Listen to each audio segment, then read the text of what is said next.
Nesta aula eu vou falar sobre criptografias de rotor. Eu vou começar dando uma introdução histórica sobre esse tipo de criptografia. Depois eu vou mostrar como que é o funcionamento dela, principalmente da máquina Enigma, que era o exemplo mais famoso desse tipo de criptografia. E por fim eu vou mostrar um ataque que foi muito utilizado na época, que conseguiu quebrar a criptografia da Enigma. Começando então com a introdução, as criptografias que vieram antes das máquinas de rotor, elas utilizavam métodos manuais de encriptação e decriptação das mensagens. Ou seja, eu era obrigado a utilizar, por exemplo, um papel e caneta para conseguir encriptar uma mensagem que eu quisesse mandar para outra pessoa. E como consequência disso, elas eram sujeitas a erros humanos. E além disso, também era um processo muito trabalhoso e dispendioso. Vocês já estudaram, suponho, cifras de Vigenère, e vocês perceberam como era muito trabalhoso eu encriptar e decriptar uma mensagem. Precisava utilizar uma tabela, encontrar onde estava a posição de cada letra do alfabeto na tabela, e etc. Então as máquinas de rotor, elas surgiram como uma inovação para facilitar esse processo, porque elas faziam a encriptação e decriptação de forma automática. A pessoa que queria encriptar uma mensagem, ela não precisava saber qual que era o processo de encriptação. Ela simplesmente, por exemplo, digitava uma letra na máquina e a máquina respondia para ela de forma automática o ciphertext correspondente àquela letra. Isso também resultava em um processo mais rápido e íntegro no sentido de que não havia erros. E, além disso, as máquinas de rotor também proporcionaram uma maior segurança devido à imensa quantidade de combinações dos rotores. Isso eu vou explicar mais para frente. Essa daqui é uma foto da máquina Enigma, que foi a máquina de rotor mais famosa que existiu, porque ela foi utilizada muito pelo exército nazista durante a Segunda Guerra Mundial para comunicar entre eles, por exemplo, entre batalhões do mesmo exército. Essa comunicação era feita via rádio, então os aliados na guerra poderiam interceptar essa mensagem, mas devido à segurança da Enigma, eles não conseguiam quebrar essa mensagem, ou seja, eles não conseguiam descobrir o conteúdo original da mensagem. E como que ela funcionava basicamente? Aqui vocês podem ver uma pessoa pressionando uma tecla no teclado, que no caso é a letra B. E aqui em cima, a máquina está acendendo uma luz na posição da letra E. Ou seja, a máquina está indicando que o ciphertext da letra B, neste caso específico, é a letra E. Essa parte aqui de cima da máquina a gente chamava de lightboard, e essa parte de baixo da máquina a gente chamava de keyboard, ou teclado, traduzindo. Aqui em cima, nessa parte da máquina, ficavam os rotores, e esses visores aqui, eles indicavam a posição inicial dos rotores. Eu vou falar sobre isso mais para frente. Como que funcionava um rotor? Um rotor, ele fazia um mapeamento entre o plaintext e o ciphertext, utilizando para isso conexões internas no rotor. Então, esse daqui é uma foto de um rotor por dentro, que vai auxiliar bastante no entendimento desse mapeamento. Aqui do lado de fora do rotor, vocês podem ver que ele tem vários pinos. Cada um desses pinos era conectado a uma tecla do teclado. E assim que eu pressionasse uma tecla do teclado, ele enviava um sinal para um desses pinos, numa posição fixa. Esse sinal era então transmitido através desses fios, só que esses fios eles levam para posições diferentes da minha saída do rotor. Então, por exemplo, esse fio aqui, ele está fazendo esse caminho e saindo por aqui, certo? Então o sinal que entra aqui vai sair aqui por baixo, que no caso seria correspondente à letra M. Aqui nesse caso é a letra M. Ou seja, se eu digitasse, vamos supor que aqui fosse a entrada do A, se eu digitasse a letra A, como resultado eu teria como ciphertext a letra M. Correto? Eram essas conexões internas que faziam o mapeamento. Vocês podem fazer uma analogia desse mapeamento com, por exemplo, cifras de substituição simples, que faziam um mapeamento de 1 para 1.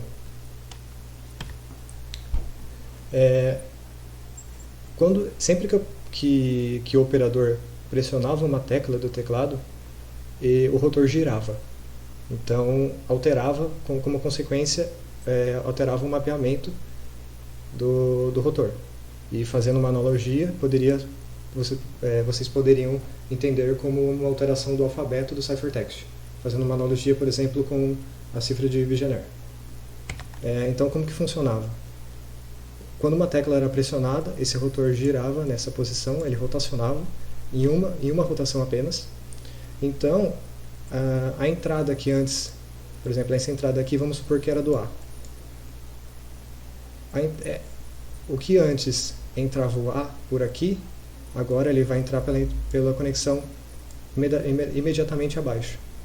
Ou seja, o mapeamento que antes passava por aqui e saía no M, agora vai fazer um caminho totalmente diferente e vai sair, por exemplo, aqui no Q. Ou seja, a partir do momento que eu pressiono uma tecla, o mapeamento muda.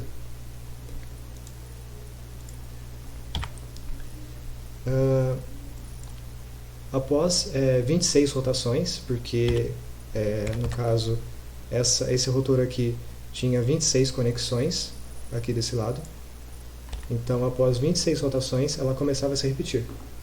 Ou seja, é como se eu utilizasse uma cifra de Vigenère com chave de tamanho 26, porque, não sei se vocês lembram, por exemplo, se eu tenho uma chave key e eu tenho um plaintext maior do que 3, eu tenho que começar a repetir a chave para que eu consiga encriptar toda a minha mensagem. Então é como se eu começasse a repetir a mesma chave depois de 26 rotações do meu rotor. Que nem eu expliquei, é semelhante a uma chave de Vigenère de 26 caracteres, e para encriptar e decriptar mensagem, uma posição inicial deve ser combinada. Então, eu acho que fica mais fácil olhando esse rotor aqui, que é um rotor sem estar desmontado.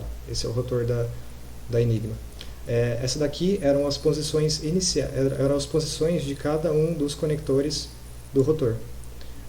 Se eu quisesse encriptar uma mensagem e mandar essa mensagem para outra pessoa, eu deveria falar para essa pessoa, no seu processo de decriptação, coloque o rotor na posição inicial 3, por exemplo, porque eu encriptei começando com o 3, então você também deve decriptar começando com o 3, para que esse processo seja equivalente e a decriptação ocorra de forma correta.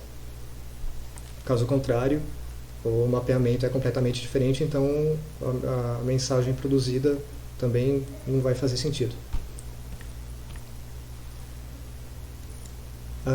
A decriptação, inicialmente, ela exige que o rotor seja invertido. Ou seja, quando eu vou encriptar uma mensagem, o sinal que eu transmito do meu teclado para o rotor, ele vem nessa direção, certo? Então, se eu entro aqui com um plaintext, eu vou sair aqui com um ciphertext. Agora, se eu quero decriptar, ou seja, se eu possuo um ciphertext, eu preciso que o sinal percorra essa direção. Eu entro com o ciphertext e eu saio com o plaintext aqui desse lado. Porque se o sinal passou por um fio específico, na volta ele deve passar pelo mesmo fio para que produza a mesma letra. Correto? E para que isso acontecesse, eu precisava girar o rotor. Precisava inverter a direção dele. De modo que quando eu digitasse um ciphertext pelo teclado e ele entrasse aqui nessa conexão, ela saísse do outro lado de forma invertida. Por que eu coloquei inicialmente aqui? Porque a máquina Enigma, ela introduziu uma peça que não era mais necessário fazer essa inversão. mas eu vou explicar ela mais para frente.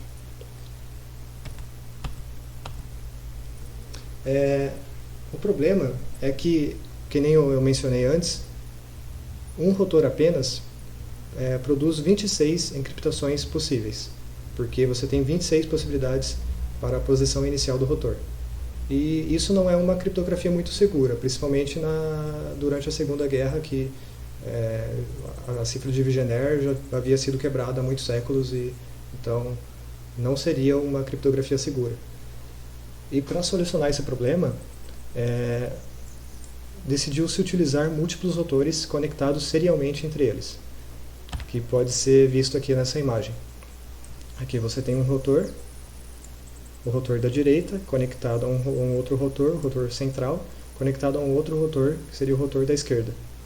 E as conexões entre eles também é feita de forma serial. Então, por exemplo, se eu entrar com um sinal aqui, e ele produzir um mapeamento para cá, por exemplo, ele entraria nessa conexão do rotor do meio, produziria um outro mapeamento, entraria nessa conexão do rotor da esquerda e produziria um mapeamento completamente diferente.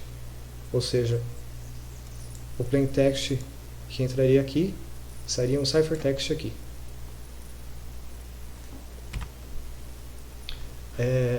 Você tinha N mapeamentos sequenciais, ou seja, no caso de um rotor no caso N é a quantidade de rotores, né?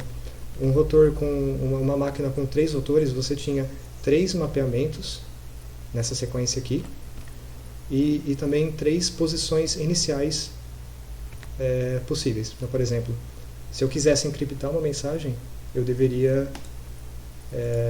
falar para a pessoa que vai receber essa mensagem qual que seria a posição inicial desse rotor, qual que seria a posição inicial desse rotor e a posição inicial desse rotor, para que ela conseguisse decriptar essa mensagem de forma correta. Então, você tinha no total 26 elevado a n possibilidades de encriptação, porque para esse rotor aqui você tem 26 possibilidades para a posição inicial, para esse rotor você também tem 26, para esse rotor você tem 26, você multiplica essas possibilidades, teoria de combinatória, então você vai ter essa quantidade de possibilidades de encriptação para uma máquina utilizando N rotores. Correto? Além disso, eu expliquei anteriormente que a cada tecla que eu digitava, o rotor rotacionava uma vez. Correto? Aqui nesse caso, com 3 rotores, se eu rotacionar 26 vezes esse rotor, ele começaria a se repetir, se caso fosse um só. Porém, no caso de 3 rotores, a cada 26 rotações desse aqui, esse daqui rotacionava uma vez. Então ele impedia que a chave se repetisse, ele impedia que houvesse uma repetição do mapeamento. E de forma análoga, se esse daqui se repetisse 26 vezes, esse daqui começava a se repetir também. Voltando. Se esse daqui rotacionasse 26 vezes, esse daqui começava a rotacionar também, então ele rotacionava uma vez. Porém, quando esse daqui rotacionasse 26 vezes, aí sim começaria a se repetir. Então, você tinha, da mesma forma, você tinha essa quantidade de mapeamentos antes que ele começasse a se repetir. Ou seja, a sua mensagem deveria ter no máximo esse tamanho aqui. Caso contrário, você utilizaria a mesma chave para encriptar caracteres diferentes, e isso introduz uma vulnerabilidade que é muito crucial e que vai ser explicado mais para frente, principalmente quando estivermos falando de string ciphers. E, além disso, também era possível alternar o uso dos rotores, utilizando para isso rotores reservas que estivessem disponíveis. E esse recurso foi muito utilizado pelo exército nazista com a máquina Enigma. Por exemplo, vamos supor que você tinha 5 rotores na sua maleta e a sua Enigma utilizava 3 rotores. Então, dentre esses 5, você poderia escolher 3 para colocar na sua máquina, desde que a outra pessoa que fosse decriptar a mensagem também soubesse dessa escolha e também utilizasse os mesmos rotores. Então, nesse caso, quantas possibilidades de escolha de rotores você tinha? Para o primeiro rotor você tinha 5 possibilidades, vezes para o segundo você tinha 4, vezes para o terceiro você tinha 3. Então você tinha essa quantidade de possibilidades de escolher 5 rotores para colocar na sua Enigma. Então, além de todas essas possibilidades de encriptação, você também tinha esse número aqui que aumentava ainda mais a segurança da Enigma.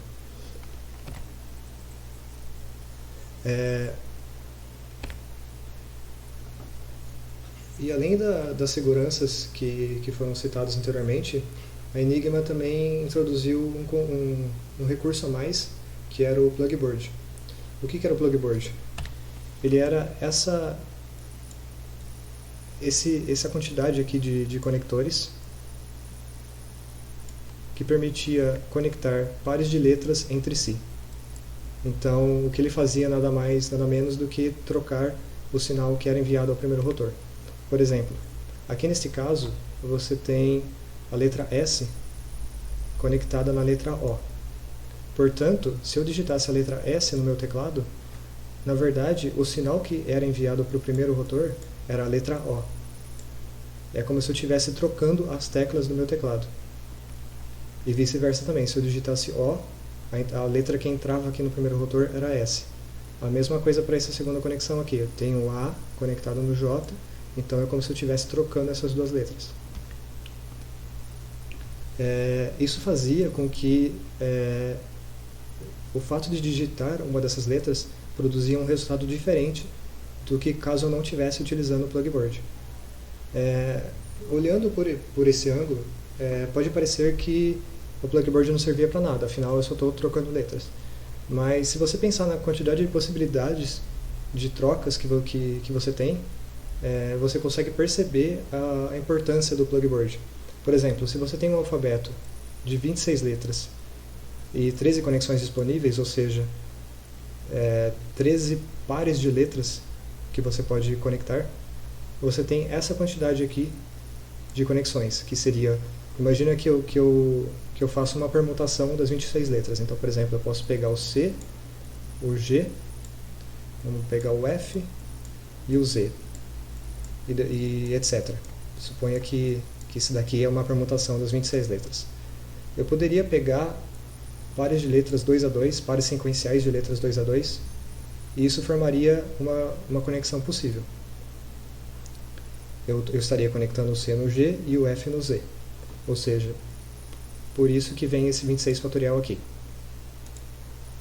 Contudo, desculpa, deixa eu colocar aqui de novo, C, F, G, Z. Contudo, você tem 13 conexões, só que a ordem em que essas conexões aparecem não importa. Então, se eu colocasse esse GZ na frente do CF, não alteraria em nada a minha configuração final. Eu ainda faria a mesma quantidade eu ainda faria os mesmos tipos de conexões. Então, por isso que eu desconsidero essas possibilidades aqui, do 13 fatorial. Por isso que eu divido por 13 fatorial. Além disso, eu tenho 13 conexões onde a ordem dos pares não importa. Então, por exemplo, se eu pegasse esse F e colocasse na frente do C, seria exatamente a mesma conexão. Então, tu faz o C conectado ao F ou o F conectado ao C. Por isso que eu também divido por 2 elevado a 13. E daí, como resultado, eu tenho 7,9 vezes 10 a 12 possibilidades de conexão para o plugboard. Ou seja, é um número muito grande e isso elevava muito a segurança da Enigma. Ou seja, ela dificultava o ataque por força bruta. Durante a Segunda Guerra Mundial, os aliados tentaram muito quebrar as mensagens da Enigma e eles não conseguiram por muitos anos por conta dessa segurança, por conta dos rotores e também do plugboard.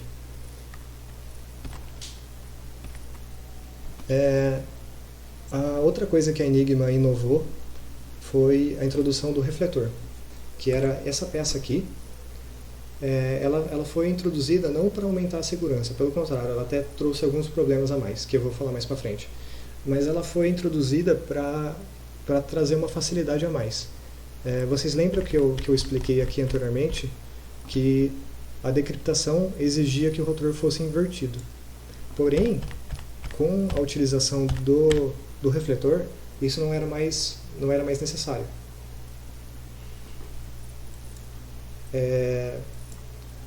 Porque como que ela funcionava?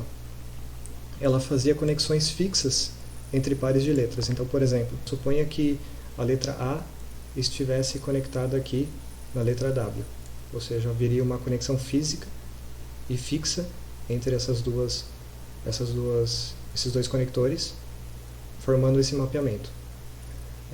Aqui, desse lado, você teria os rotores. Vamos supor que você tenha dois. Suponha também que eu digitasse, por exemplo, a letra K no meu teclado, ou seja, o plaintext K. Esse sinal passaria pelo primeiro rotor, sofreria um mapeamento, passaria pelo segundo rotor, sofreria outro mapeamento, e vamos supor que a saída desse segundo rotor aqui fosse o A. Então ele entraria por essa conexão aqui, passaria por aqui, sairia no W, passaria de volta pelo rotor da esquerda, faria um mapeamento, passaria de volta pelo rotor da direita, faria outro mapeamento e daria como resultado um ciphertext. Correto? Agora imagina que eu digitasse esse mesmo ciphertext no meu teclado. E suponha também que a posição inicial dos rotores é a mesma. O que aconteceria? Ele entraria por essa conexão e faria o caminho inverso que ele fez anteriormente. Ele passaria aqui, faria um mapeamento, passaria aqui, faria outro mapeamento, entraria pelo W, voltaria aqui pelo A, faria o mesmo mapeamento que foi feito durante a encriptação, sairia aqui e produziria como resultado a letra K.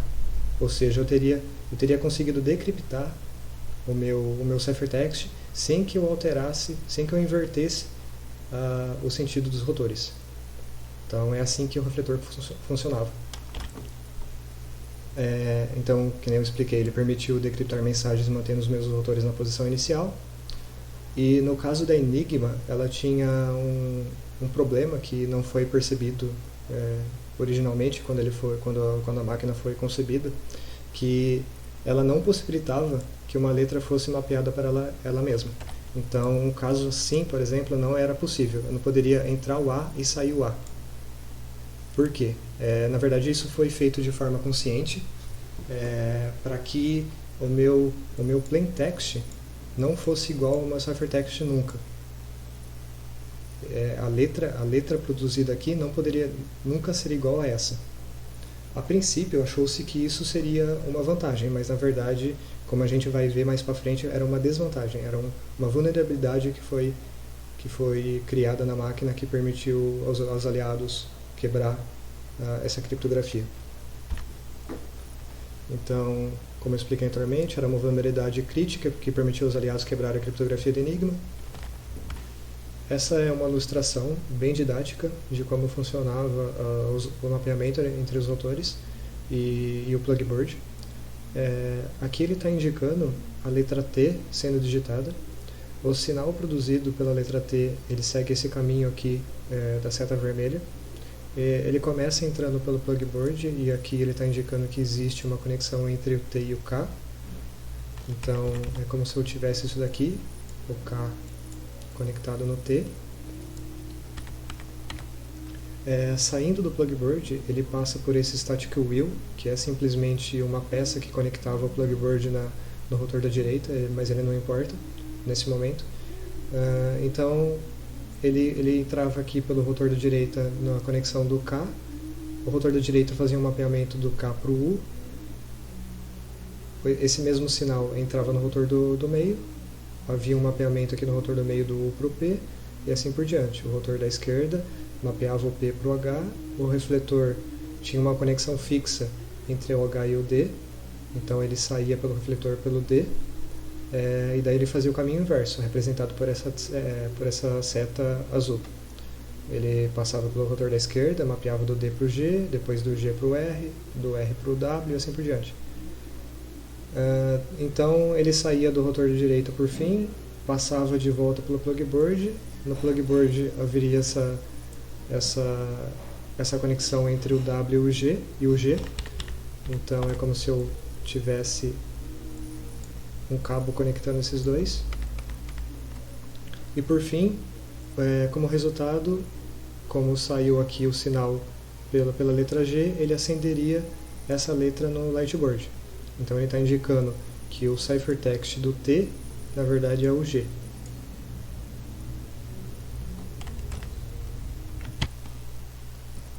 Agora falando sobre as vulnerabilidades que existiam na Enigma, e não apenas na Enigma, mas também erros cometidos pelo exército alemão.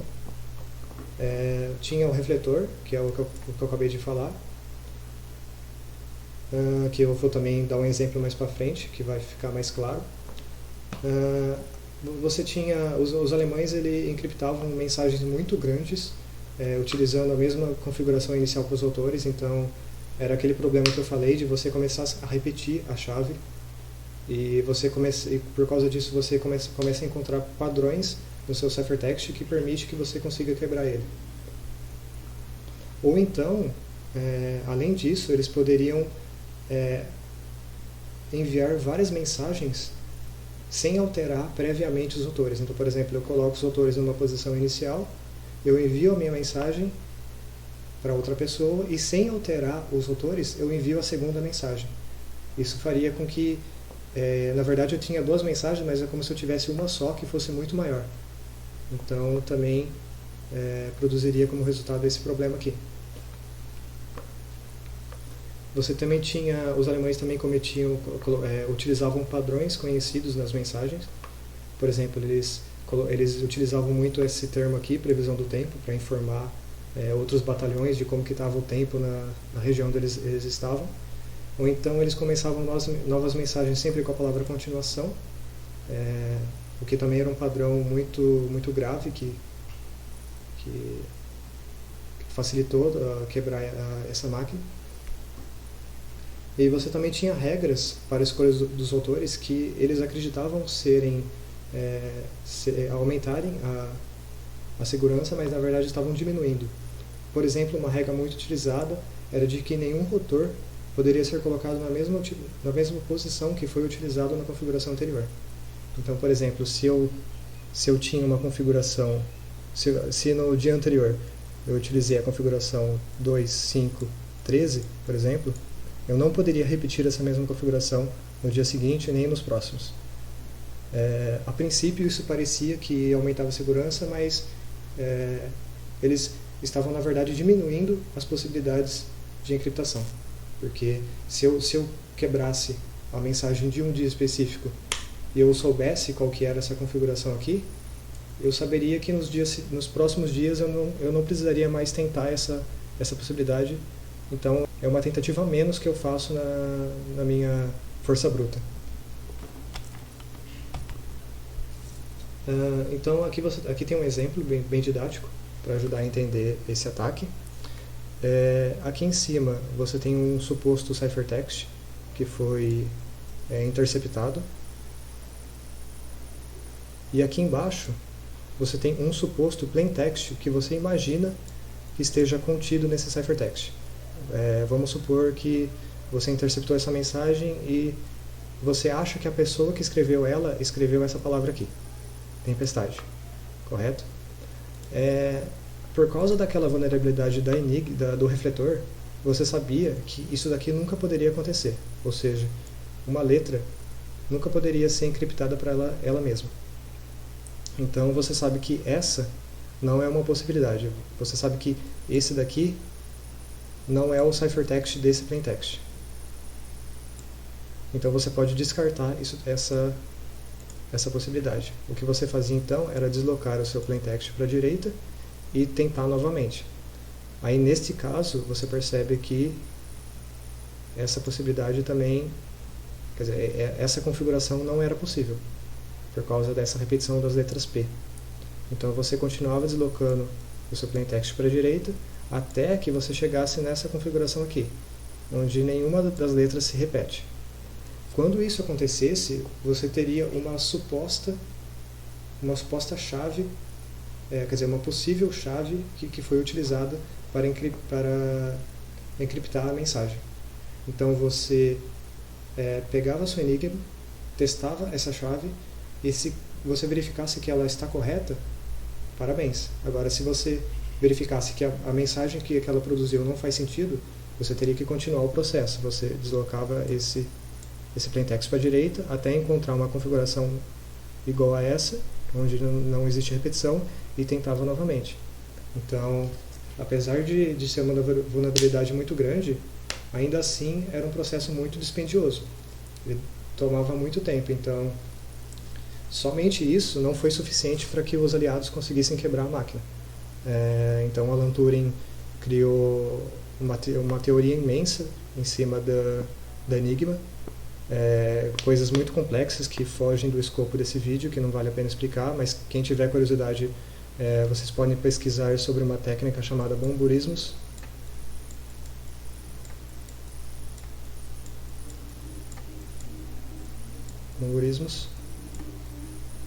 Ele utiliza uma matemática meio pesada, mas é bastante interessante. E com todo esse conhecimento matemático, com todas essas vulnerabilidades conhecidas, o Alan Turing criou, e o Alan Turing e o time de pesquisador deles, criou essa máquina chamada Bomb. Esse daqui, na verdade, é uma réplica dela, porque a original foi destruída, para que os alemães não tivessem conhecimento dela. E cada um desses pequenos rotores aqui na máquina, ela testava uma dessas possibilidades aqui. Então você tinha múltiplos rotores testando múltiplas chaves diferentes possíveis para que a mensagem conseguisse ser quebrada. Então foi a união do teorema matemático com essa máquina que conseguiu quebrar a criptografia da Enigma. Então é isso por hoje. Espero que vocês tenham gostado da aula e qualquer dúvida, fiquem à vontade para perguntar. Até mais.